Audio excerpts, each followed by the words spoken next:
Hi, my name's Sina, and welcome to another episode of the Millennial Entrepreneur podcast, a podcast that discovers the motivations and uncovers the journeys of the most inspirational young entrepreneurs.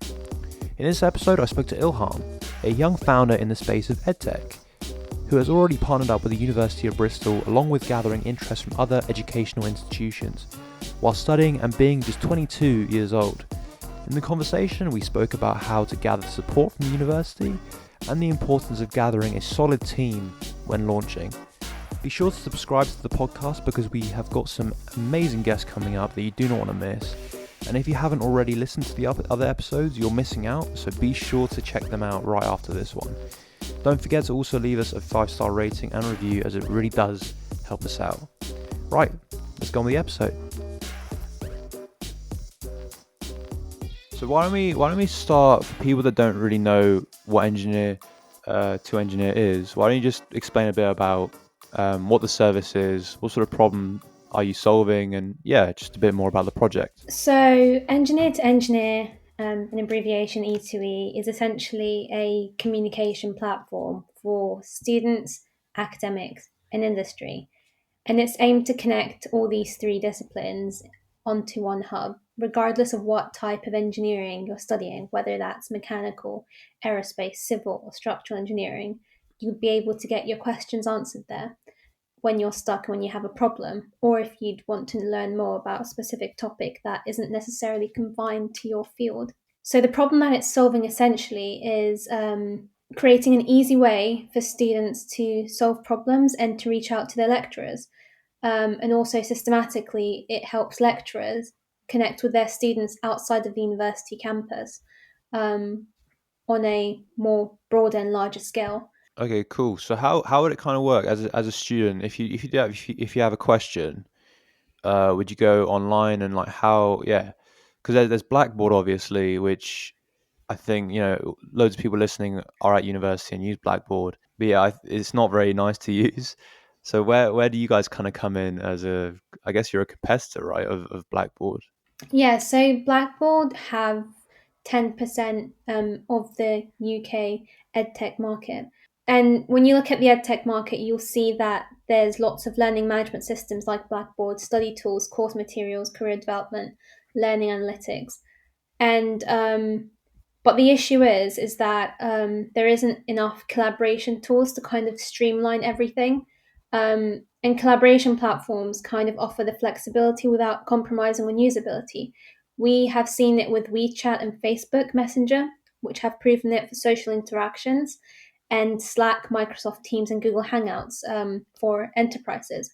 But for higher education, that peer-to-peer learning and support is kind of lacking, and the potential is immense, and that area hasn't really been tapped yet.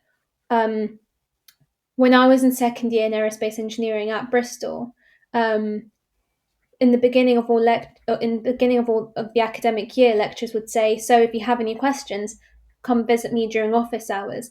And the issue is that only occurs once a week. A lot of lecturers also complain that they have large inboxes and they have lots of emails, which so it's hard for them to prioritize emails to respond to directly and emails to not that isn't as urgent. So yeah, when a student is usually stuck on a problem, they have four options. They could email the lecturer. We know that takes quite long. Wait for an office hour, which only occurs once a week. Um, or maybe if they're lucky enough, they could reach out to a friend or a colleague who is stuck on the same problem, which is quite unlikely.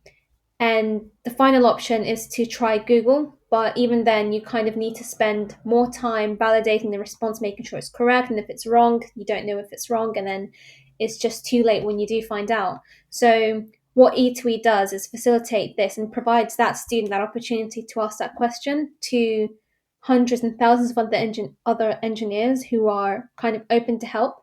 And we found that within minutes, they receive responses. Which is kind of what you don't really get on Blackboard or other collaboration tools. Yeah, I think it's a really cool idea, and I think it's something that Blackboard very much misses because Blackboard's very like internal. It only kind of works within that university. What you're kind of saying if I'm correct, it's opening up to not just that university, but universities around the UK and even perhaps the world, right? Yeah, absolutely. That's the longer term plan. We have launched 5 months ago at the University of Bristol, and we managed to get just over 500 users, and that's before implementing a marketing strategy. And so that was just based on word of mouth and lecturers willing to try something different than what they're used to trying, which was kind of good because we were kind of skeptical of universities kind of adapting a new system because we know that they use something that they've used for a long time, and because they've used it for such a long period of time, it does the job, and that's kind of become the standard. Like it's good enough, even though it doesn't do the job really well. They've kind of just accepted the fact that that's just what they have. So we're kind of there to break that cycle in a way. I guess a lot of people listening will think, you know, there are systems out there, not just in education, but out there throughout different industries where people and businesses are using legacy technologies that, they are lacking, but they've been around for so long that it's very difficult to convince people to change. And but you've managed to do it. So how did you kind of convince Bristol University to take a punt on you, basically? It kind of I had the stats to back it up before I kind of decided to take this on. I did my research. I interviewed people. I asked students, so what do you do when you get stuck? What if you had an assignment due the next day and you needed a question answered, how would you get that how would you get that answer straight away? And well, they said that emailing lecturers would be a far shoot. They'd either reach out to a friend, um, but even then, most of the times they're usually stuck on the same thing, or they kind of just accept the fact that they just don't understand it or they just don't get it. Um, and I spoke to lecturers and I asked them, so when do you know when your students are learning? Or how I did some interviews as well, and I asked them, how often do students come to you? And how often do students come to you during office hours? Or how often do students come to you when they're stuck on a question or want to more clarification or understanding of a specific topic? And one of the lecturers said they get around 1 to 2 people visit them every week, which isn't a lot. And what we kind of saw in on the platform is students were more willing and they kind of gained that confidence to ask more questions. And it didn't really make them seem, especially in engineering, there's this stigma that when you ask a question, it seems that you're incompetent in that area, or it's a stupid question, or come on, you're an engineer, you should know this. But what that platform does is kind of strips down all these like stereotypes and things that you're expected to know as an engineer, and just you're asking because you want to learn, and people are willing to help regardless if they know you personally or not. um, Once I've kind of so I approached the program director Steve Bullock, and I told him, so what do you think about this? Here's the issue. I was having this problem.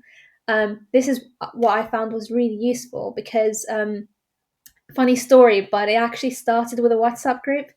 In second year of aerospace, I formed a small WhatsApp group of 5 aerospace engineers, and we'd kind of help each other out with coursework and assignments, or like theory, if we had any troubles understanding a specific topic or theory. And what I saw was there were instant replies. So whenever someone was stuck, whether that's midday, 5 a.m. in the morning, or midnight, someone is always going to be awake, ready to answer your question. And throughout the year, slowly people started approaching me, asking me if they could join this WhatsApp group because they heard it was like academically beneficial. So at the end of the year, we managed to reach around 50 aerospace engineering students, kind of helping each other out. And that was really nice to see. And I thought, if it's helping this small group of aerospace engineers, surely the wider faculty of engineering students would benefit from something like this. So I kind of thought of ways of how I could make it bigger, make it more at a larger scale, and kind of reach as many people as possible. So I kind of use that story when approaching the university to kind of try it, to kind of test it and trial it within the faculty. That's really interesting. So basically, the WhatsApp group that you set up kind of unintentionally validated the idea that would become E to E. Yeah, essentially, yeah.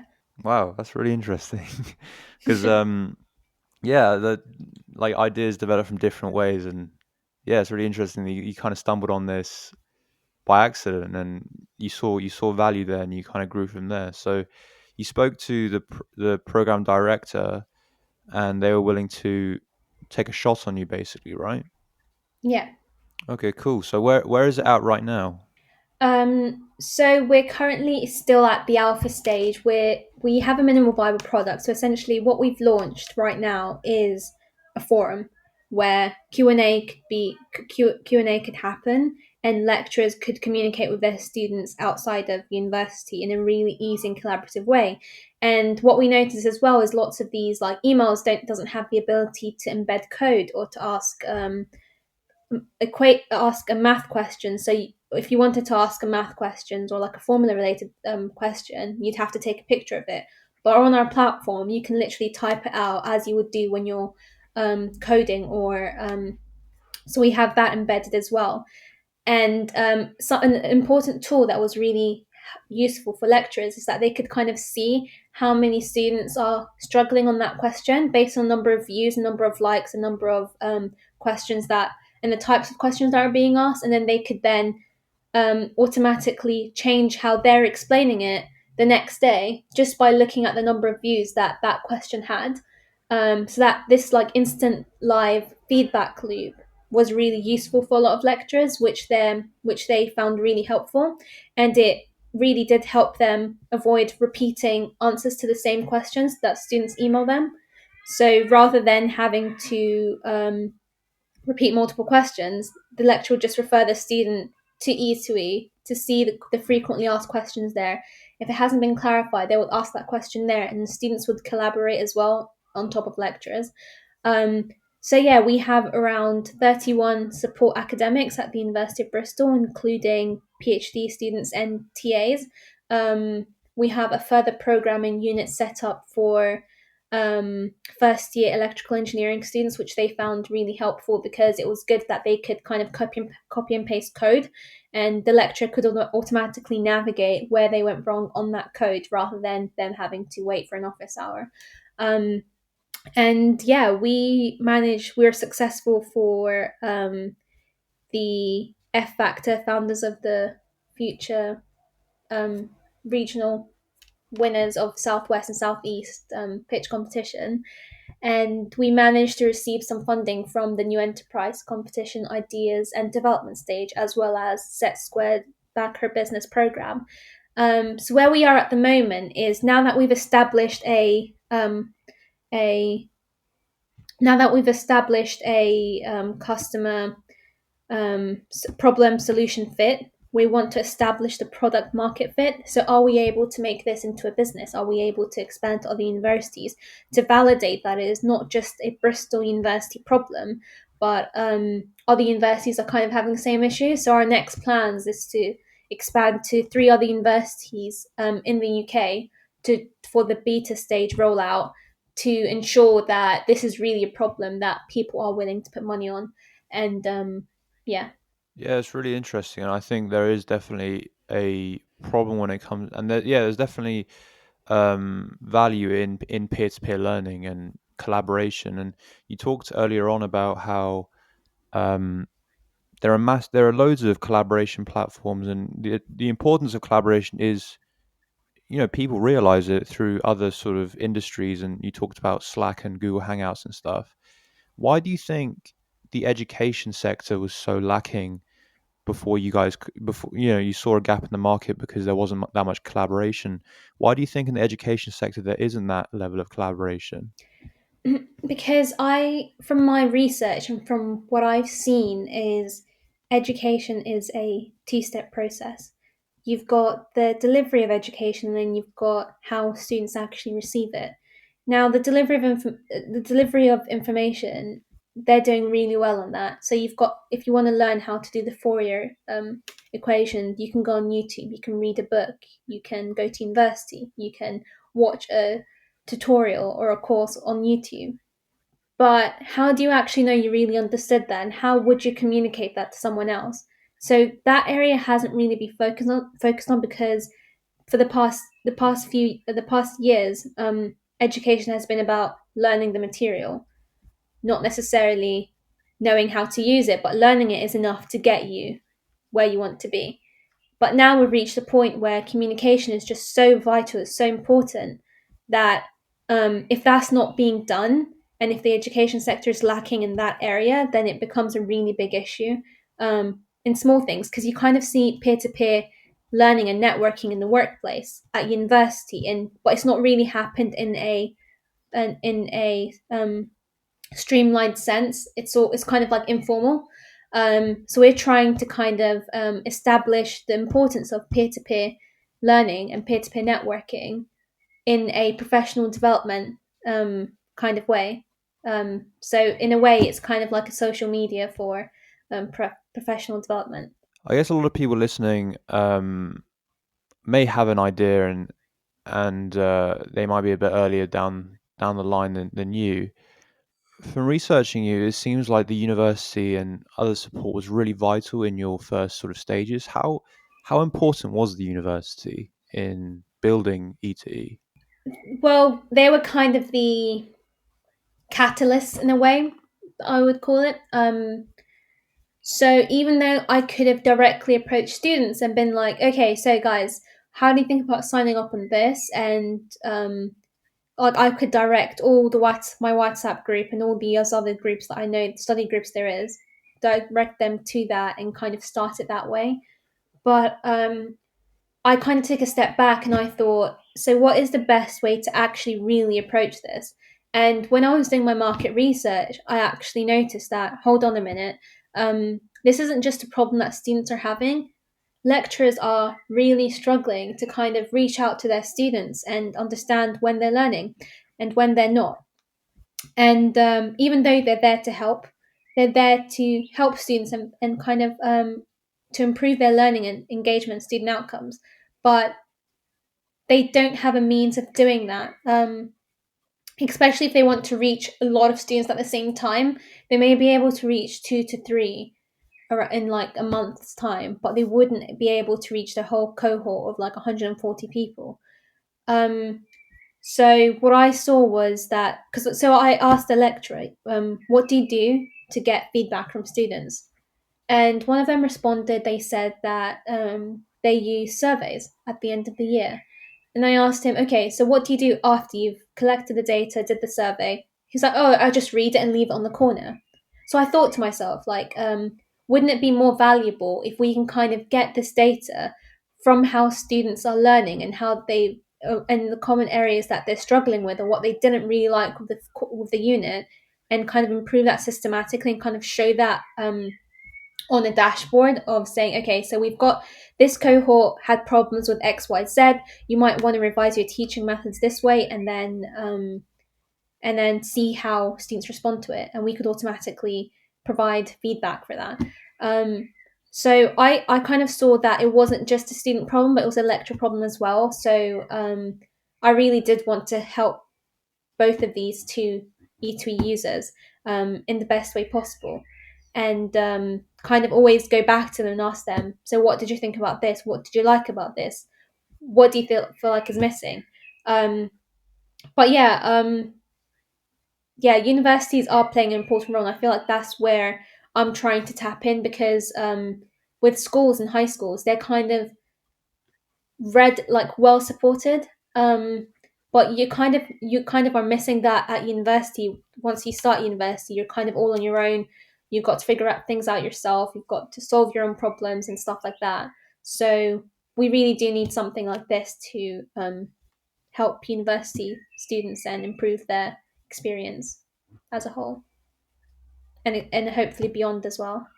So You seem massively motivated to solve this problem, and I was just, where does this motivation come from? Like, where do you think you kind of, yeah, what makes you motivated? What makes you tick to solve this problem? growing up, I kind of had the misconception that entrepreneurship was about inventing. And I never really considered myself an inventor, but rather than an innovator, because I always had this fascination for people and technology. And this kind of drives me to find new ways to bring valuable innovation to the masses, even if it's just repackaging something that hasn't been done in a way before and delivering it and creating value for the people using it, that kind of gives me like gratitude. And kind of, I was sitting down in the space systems lecture, and one of my colleagues sat next to me, and he was like, "So, what made you start E2E? Because I think it's a really good idea, and I found it really helpful. It really helped me with X, Y, Z." And I was like, "Wow! I didn't think that I would like so soon at this stage. I would reach the point where people would be coming up to me and telling me that something that I've started is actually helping them." And not just in terms of academics, but also confidence. Like, it kind of makes them feel that they're not the only student stuck on that problem, and it gives them a sense of assurance that it's okay to not know things, and it's okay to want to learn and ask questions. So again, going back to engineers, especially with engineering students, it can seem very like you have to figure it out or you shouldn't be an engineer, and it really shouldn't be that way. And lots of I kind of want to give them the confidence to say it's okay to not know things. It doesn't mean if you can't do this question, you don't have the ability to become a good engineer. You can actually gain skills and improve, and kind of once you understand, once another student explains that same concept to you that you didn't really understand from a lecturer, and you understand it, it is a lot more um, like rewarding in a way. And yeah, I think the I feel like just the passion of wanting to make a contribution um, in any shape or form, even though edtech is like far away from my field, because I've been studying aerospace engineering for the past 4 years. Um, but this problem kind of really did resonate with me, and I couldn't really do um, nothing about it, especially after witnessing its impact on my peers and I, especially. Yeah, I think that's a really nice story, and it's definitely something that motivates a lot of people. But I think something that young entrepreneurs, especially coming from our sort of, I guess, mathematical based backgrounds, or science based backgrounds, see entrepreneurship as solving problems, and it is about solving problems. But I guess a lot of people kind of get um, kind of stuck in all the sort of data and um, analytics side of things. But business fundamentally is about people and convincing people and networking, and yeah, it's I would argue it's more about that sort of side of things. So that's my kind of motivation as well, rather than just solving problems. So it's good to hear that you kind of share that as well. There's this assumption that, okay, because you're doing engineering, surely you'd want to do something high tech, advanced, etc., etc. But that's really not the case. Sometimes it's usually the most simplest things. Like if you look at Airbnb, if you looked at LinkedIn, if you look at all these other platforms and businesses, it's very subtle things that kind of make the biggest of difference. Sometimes less is more, and as long as you're focusing on the root problem rather than just trying to create something for the sake of doing it, that's the only way you're actually creating value for people. But if you end up having something that's works in terms of the tech way, but people don't really need it, that's when you kind of find yourself in trouble. So it's like hitting it at an angle where you're trying to solve a problem and not trying to create a problem to solve, in a way. That's the best way I would put it. How did you learn that? How did you learn, I guess quite early on, that you have to build something based around a problem, that you have to prove that it is a problem and not just kind of build a solution that doesn't solve anything? I think it just came from, I'd say it came from experience. I'm only 22 years old, but it did really come from experience. What I would do every mornings, where I would, one day I kind of wrote a list down of everything that annoyed me from the moment I got up to the moment I went to bed, whether it's in terms of transport or time or I don't know, burning my toast or um, anything at all. And then um, it's kind of like, and that kind of started the whole innovation fire inside me where I was like, okay, so this is annoying me. Is it annoying a lot of other people? No. Okay, on to the next thing. Um, and it's just looking at ways of I feel like it's just, yeah, it's just going going around and seeing all the problems that are going on in the world right now and trying to become the person to solve it. Sometimes that problem is not big enough of an issue. Sometimes it is, but it's bigger than you, which is totally fine because you can take small steps. Or sometimes it's more like, well, is it actually a problem, or are you just trying to convince yourself it is? Because sometimes you could fall into the trap where surely this is a problem that I'm having. Everyone else needs to have it as well. But you kind of need to be like true to yourself and take a step back and really understand the situation and your environment and how people kind of adopt to everything.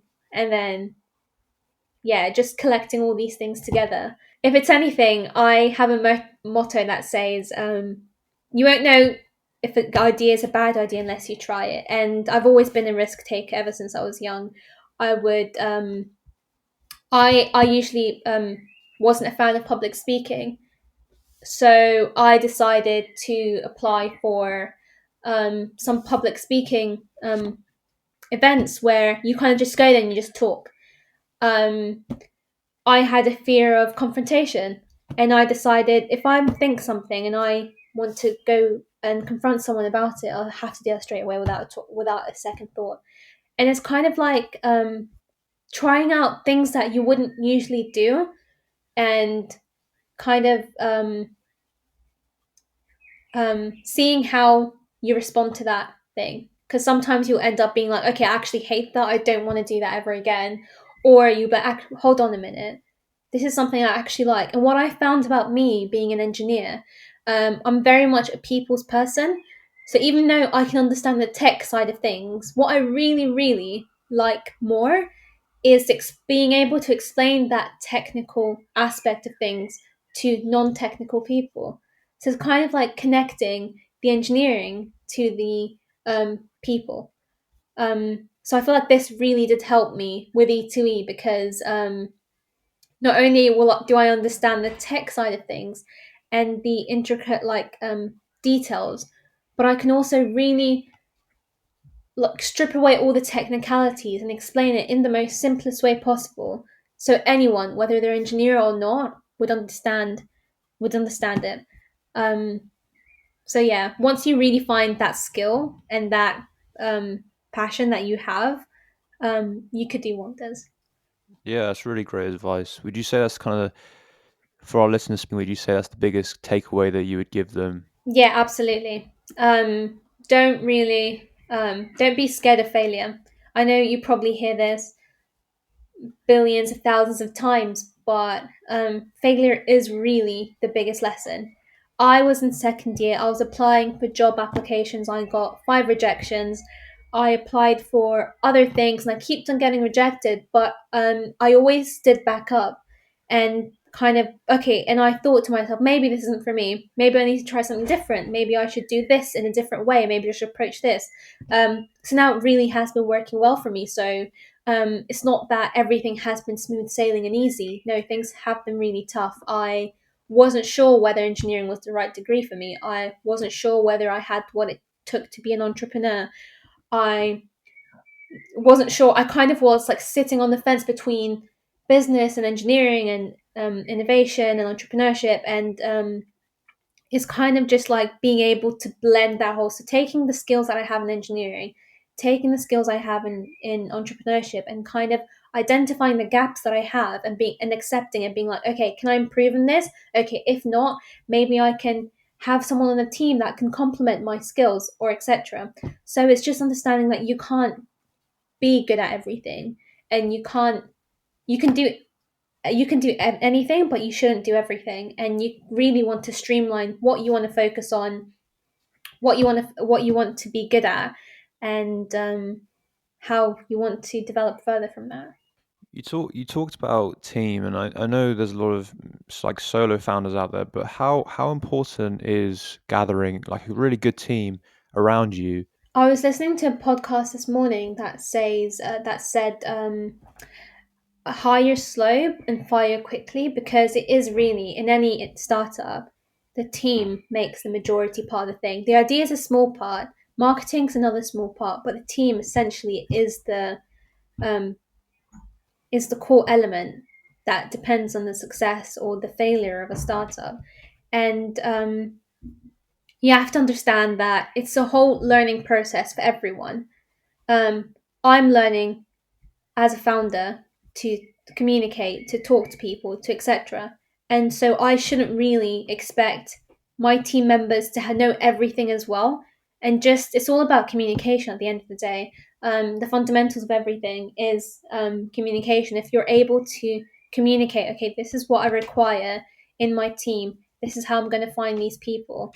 And if you notice that a team member is kind of like slacking or not doing their job correctly, you kind of give them room to improve, communicate what you expect from them, and kind of allow them that space to learn as well, because it's a learning process for everyone. So having high expectations for your co-founder or for your team member, and in the process where you're all still learning at the same time, isn't really fair. So yeah, a team is really important, and having a good one, of course. Yeah, definitely. I think before we kind of wrap up, where does the future hold for you and your platform? Would it be safe to say I don't know? Yeah, the beauty of this is that it's so unpredictable. One day you could be doing one thing, and the next day you could be doing something completely different. But in my 5-year vision for E2E is that it becomes students, academics, and industries' go-to platform to solve problems, but also to connect. So if a industry person was looking for an engineering student or a student in STEM that they wanted to hire or to solve a problem, the first place that they would go is E2E. And if a lecturer wanted to partner with another research associate, well, they would go to E2E for that. So it's kind of to become the global engineering hub that is enhanced by technology and driven forward by conversation. Wow, yeah, I think that's an amazing note to finish on. So yeah, thanks for being with me today, Ilham. Thanks for listening to this episode of the Millennial Entrepreneur podcast. We really do appreciate your support. If you did enjoy, please be sure to leave a 5-star rating, share it with your friends if you want to, and definitely subscribe to not miss any more great episodes like this one. I've been your host, Sina Sadzada. I'll see you in the next episode.